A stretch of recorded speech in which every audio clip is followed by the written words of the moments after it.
guys! Welcome back to my YouTube channel. So for today's video, as you can see sa ating title below, tuturuan ko kayo or papakita ko sa inyo kung paano ko nililinis ang aking contact lenses. But before that, if you're new to my YouTube channel, please don't forget to subscribe my channel and hit that notification bell para parati kayong updated sa aking future videos. So without further ado, let's get started. Alright guys, so ipapakita ko muna sa inyo kung ano yung mga gamit na kakailanganin natin. So first, itong eye solution natin. Actually, itong eye solution na gamit ko ngayon, hindi ito yung usual na ginagamit ko. Yung ginagamit ko is yung binibili ko sa Watsons. If I'm not mistaken, Bio-True. Yun, kung hindi ako nagkakamali. Ilalagay ko yung picture niya dyan kasi yan yung isang recommendation ko for eye solution. And by the way, this is not a sponsor. So yan, Bio-True yung ginagamit ko, pero ito lang kasi nakita kong available nakaraan. And second, syempre yung contact lens natin with case. I actually have 2 cases if in case lang na kailanganin ko. And second equipment guys, ito yung ginagamit ko. Meron ako isang case dito guys, actually travel case ito, nabili ko sa Shopee. Yung laman niya is actually yung isang case, isang dropper, yung ginagamit natin sa pagkabit, nakalimutan ko kung anong tawag niya, and yung isang clipper. Ito.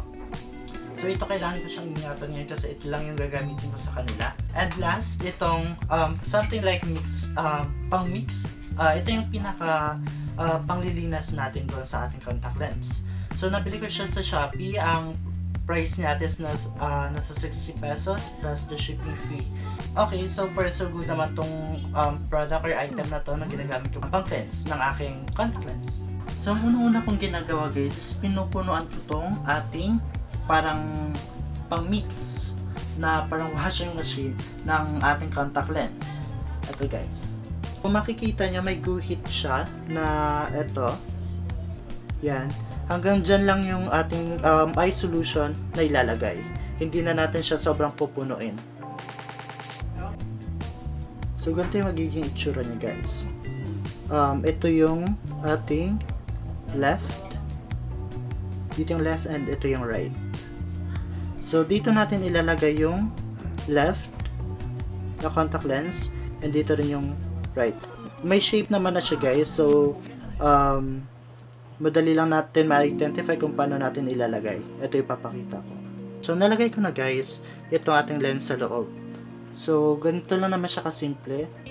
Parang yung shape niya lang is, kung ano yung shape niya, ganon din siya natin nilagay.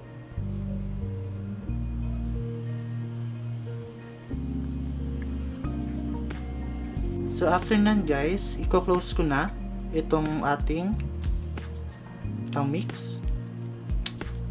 Yan. Yan lang siya. So yan na siya sa loob. Then, after nyan, kukunin natin itong parang buong case at ilalagay na natin siya sa loob. Then, ilalak natin. So ganito yung magiging itsura niya guys. Then, ang gagawin natin dyan, iikotin lang natin to. Iikotin natin tong orange na parang style siyang, parang style niya is washing machine.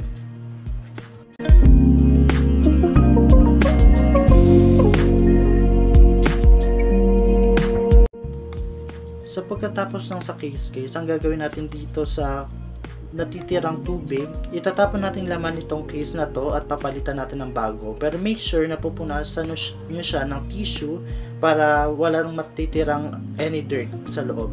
And syempre, ililinisan nyo pa rin to ng eye solution bago nyo rin i-finalize na i-dry siya ng tissue. Okay?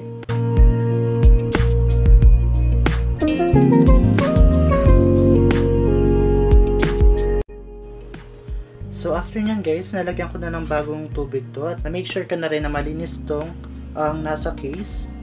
And ngayon, kukunin na natin itong contact lens sa loob nitong mixer. Okay, tabi natin. And kukunin na rin natin tong clip. So ngayon, ang gagawin natin, titingnan natin kung nasan ba yung left and right. Okay, ito yung left. Okay, so naiwan doon yung lens. And dito naman sa ating case, ito yung left and ito yung right. So, kukunin natin itong si Lense. Okay. Then, close natin. Okay, rate tayo. Okay.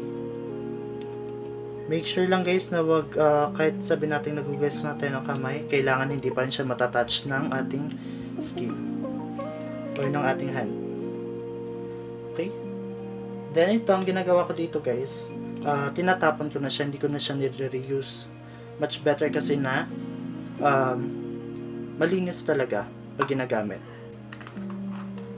And mix siya. So yan. Okay ng ating lens, na make sure na natin na malinis siya. Ito sa akin lang guys, everyday ko siyang dinadagdagan ng eye solution. Pag hindi ko siya pinapalitan, minsan dinadagdagan lang, depende. Pag hindi ko ginagamit, most especially pandemic ngayon, so bira ko lang namin siya gamitin.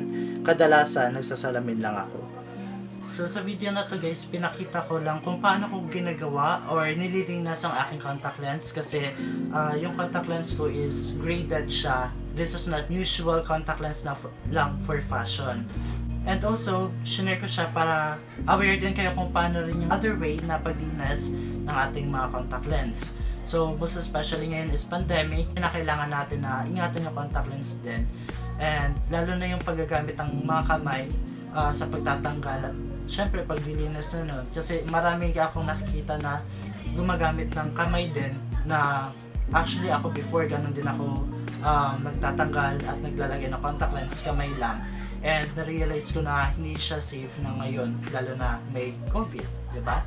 Alright guys, so that's it for my video for today guys. I hope makatulong tong video na to para na rin sa safety nyo despite of this pandemic. Alright guys, so thank you so much for watching and have a great day or night, depende kung anong oras kayo nanonood. So goodbye for now. Dance!